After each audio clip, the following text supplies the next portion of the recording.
एक ऐसा फंड जहां पे पिछले 4 से 5 साल में काफ़ी बेहतर रिटर्न देखने को मिला है। जी हाँ, मैं आज एफओएफ की बात कर रहा हूँ। अब पिछले कुछ महीनों से रिटर्न का आंकड़ा कमज़ोर हुआ है। इन्वेस्टर यहाँ पे क्वेरी जनरेट कर रहे हैं कि क्या ऐसे फंड्स में अभी भी जुड़े रहना चाहिए, यहाँ से फिर हमें एग्जिट लेना चाहिए। हालांकि देखो, अगर आप देखोगे ऐसे फंड्स के ईटीएफ भी हैं। जी हाँ, मैं किस फंड की बात कर रहा हूँ? भारत 22 एफओएफ के बारे में आपने नाम सुना होगा। जी हाँ, जो भारत 22 ईटीएफ में यहाँ पे पूरा पैसा इन्वेस्ट करता है। आईसीआईसीआई का जो भारत 22 ईटीएफ है, जी हाँ, वहाँ पे ये म्यूचुअल फंड पूरा पैसा लगाता है। भारत 22 जो ईटीएफ एफओएफ है, आज हम उसकी बात करेंगे। पिछले 4 से 5 साल में इस फंड ने काफ़ी ज़्यादा यहाँ इन्वेस्टमेंट पर रिटर्न बना के दिया। आज के वीडियो में हम जानेंगे कि अब ऐसे म्यूचुअल फंड का रिटर्न कैसा है, आंकड़ा क्या कहता है, एसआईपी और लमसम रिटर्न का आंकड़ा कैसा है, एनुअल बेसिस पे रिटर्न कैसा देखने को मिल रहा है, क्या एनुअल बेसिस पे बेंचमार्क के परफॉर्मेंस को बीट कर रहा है, नहीं कर रहा है। उसके साथ साथ हम ये भी नज़र डालेंगे कि आखिर में कैसे स्टॉक्स में पैसा लग रहा है। ईटीएफ में पैसा लगा रहा है, लेकिन उस ईटीएफ में कौन कौन से स्टॉक्स हैं, इसको भी समझना काफ़ी ज़रूरी है। और पिछले 5 साल में ऐसे स्टॉक्स का क्या मूवमेंट देखने को मिला है। चलिए शुरुआत करते हैं। लेकिन आप में से बहुत ऐसे इन्वेस्टर हैं जिनको पोर्टफोलियो रिव्यू और डिज़ाइन को लेकर प्रॉब्लम है। डिस्क्रिप्शन बॉक्स में आए, डिटेल चेक करें और व्हाट्सअप नंबर के थ्रू हमारे साथ जुड़ सकते हैं। सबसे पहले इस म्यूचुअल फंड का मैं आपके सामने यहाँ पे एसआईपी रिटर्न का आंकड़ा रखता हूँ कि एसआईपी रिटर्न का आंकड़ा कैसा है। पिछले 1 साल की बात करूँ तो इस म्यूचुअल फंड ने 4 से 5% का रिटर्न दिया है। कैटेगरी एवरेज में नुकसान का आंकड़ा है। 2 साल का अगर मैं एक्सआईआर की बात करूँ 5.29% का रिटर्न है। कैटेगरी एवरेज में मामूली से यहाँ पे 0.47% नेगेटिव रिटर्न देखने को मिल रहा है। 3 साल के आंकड़ों की बात करूं तो 10% का रिटर्न देखने को मिल रहा है। कैटेगरी एवरेज में 3.62 है। 4 साल में इस म्यूचुअल फंड ने 16 से 17% एसआईपी का रिटर्न शो किया है। कैटेगरी एवरेज में 6.85 है। 5 साल में इस म्यूचुअल फंड ने 20% के एनुअलाइज रिटर्न को मेंटेन किया है। कैटेगरी एवरेज में 7 से 8%। 7 साल में इस म्यूचुअल फंड ने 22 से 23% के एनुअलाइज रिटर्न को मेंटेन किया है। कैटेगरी एवरेज में 11% का रिटर्न है। तो आईसीआईसीआई प्रूडेंशियल भारत 22 एफओएफ की बात करूं तो कैटेगरी एवरेज से बेहतर देखने को मिल रहा है। और पिछले 1 साल, 2 साल, 3 साल, 4 साल, 5 साल और 7 साल में ताबड़तोड़ पैसा बना के दिया। लेकिन वहीं पे अगर मैं लमसम रिटर्न की बात करूं कि लमसम रिटर्न का आंकड़ा कैसा है, तो पिछले 1 महीने में ये म्यूचुअल फंड थोड़ा सा कमज़ोर देखने को मिला है। जी हाँ, इस फंड ने 0.45% का रिटर्न शो किया है, जबकि अगर आप कैटेगरी एवरेज में देखोगे तो 3.92% का रिटर्न है। पिछले 3 मंथ की बात करूँ तो इस म्यूचुअल फंड ने 0.96% का रिटर्न शो किया है। कैटेगरी एवरेज में 6 से 7% का रिटर्न है। पिछले 6 महीने में देखें तो कैटेगरी एवरेज से बेहतर है, नेगेटिव रिटर्न है 0.43, जबकि कैटेगरी एवरेज में 7 से 8% का नुकसान देखने को मिल रहा है। 1 साल, 2 साल के आंकड़ों की बात करें, यहाँ पे 3 साल के आंकड़ों की बात करें, 4 साल, 5 साल और 7 साल में ये म्यूचुअल फंड स्ट्रॉन्ग देखने को मिल रहा है। हालांकि अगर 1 साल, 2 साल के आंकड़ों पे नज़र डालोगे तो सिंगल डिजिट का रिटर्न है, लेकिन अगर आप 3 साल से लेके 7 साल के आंकड़ों का रिटर्न देखोगे तो यहाँ पे डबल डिजिट का रिटर्न है और कैटेगरी एवरेज से काफ़ी बेहतर देखने को मिल रहा है। जैसे 5 साल में 24% के CAGR को यहाँ पे मेंटेन करता हुआ देखने को मिल रहा है। 4 साल में ये 26 से 27% के CAGR को मेंटेन कर रहा है।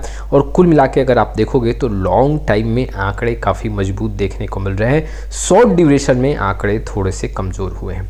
तो देखो, मैं तो इन्वेस्टर को यहाँ पे एडवाइस करूँगा रिटर्न के बेसिस पे कि यहाँ पे आपको अभी नेगेटिव डिसीजन नहीं लेना चाहिए। शॉर्ट ड्यूरेशन में ये थोड़ा फंड कमज़ोर हुआ है, बट लॉन्ग ड्यूरेशन का आंकड़ा काफ़ी मजबूत है। हालांकि 1 साल, 2 साल में भी देखें तो कैटेगरी एवरेज से बेहतर देखने को मिलता है। रिटर्न सिंगल डिजिट का है। ऐसे सिचुएशन में आपको ऐसे म्यूचुअल फंड के साथ बने रहना चाहिए। ईयर टू ईयर का रिटर्न का आंकड़ा है, उस पर अगर आप नज़र डालोगे तो 2020 में इस म्यूचुअल फंड ने अपने कैटेगरी एवरेज से कम पैसा बना के दिया। जी हाँ, कैटेगरी एवरेज से यहाँ पे पीछे रहा। 2021 में काफ़ी बेहतर देखने को मिला। 2022 में आंकड़े काफ़ी मजबूत देखने को मिले।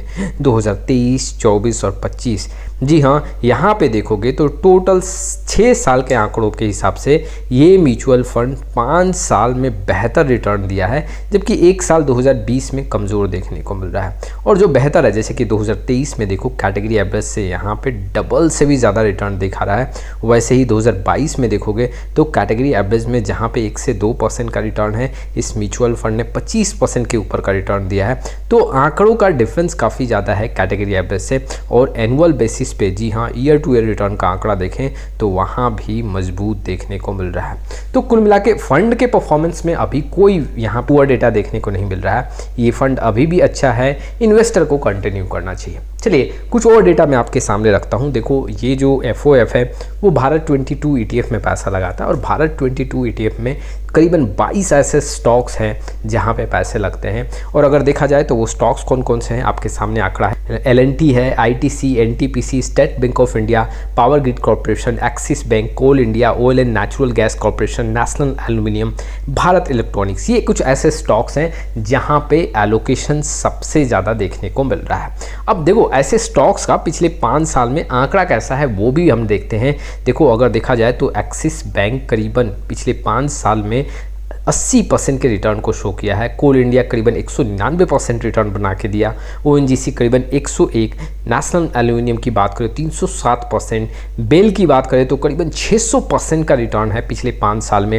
वैसे LT की बात करें तो यहाँ पे 168% का रिटर्न है। ITC करीबन 44%, NTPC में 202%, SBI जो है वो करीबन 145 और पावर ग्रिड कॉर्पोरेशन करीबन 122%। तो अगर देखा जाए तो अधिकतर यहाँ पे एलोकेशन है ऐसे ETF में। जी हाँ, वहाँ पे स्टॉक्स पिछले 5 साल में बेहतर रिटर्न बना के दिए हैं और इसलिए ये जो FOF है वो काफ़ी बेहतर देखने को मिल रहा है। इन्वेस्टर को यहाँ पे एडवाइस करना चाहता हूँ कि छोटे ड्यूरेशन में हो सकता है कि ये फंड थोड़ा सा आपको कम रिटर्न बना के दे, लेकिन आंकड़े जो अभी देखने को मिल रहे हैं उसमें लॉन्ग टाइम में अभी भी काफ़ी स्ट्रॉन्ग है। देखो कभी भी जब हम म्यूचुअल फंड को सेलेक्ट करते हैं तो हमारा पैरामीटर ये होता है कि क्या वो म्यूचुअल फंड अपने बेंचमार्क के परफॉर्मेंस को बीट कर रहा है, क्या वो म्यूचुअल फंड अपनी कैटेगरी एवरेज के रिटर्न को बीट कर रहा है, क्या वो mutual fund high consistency show कर रहा है, क्या वो म्यूचुअल फंड एक स्ट्रॉन्ग डाउन साइड प्रोटेक्शन के साथ है या नहीं है।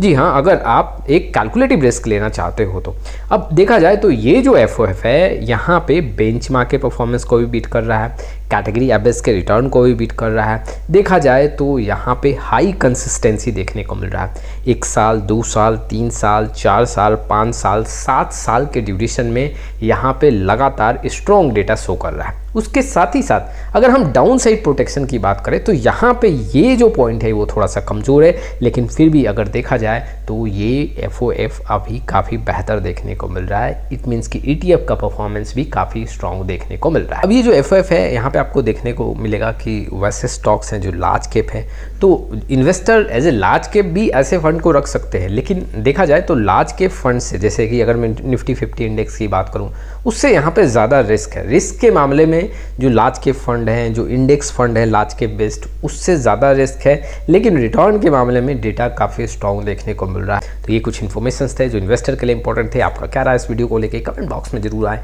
फिर मिलेंगे एक नई वीडियो के साथ, तब तक के लिए जय हिंद, जय भारत।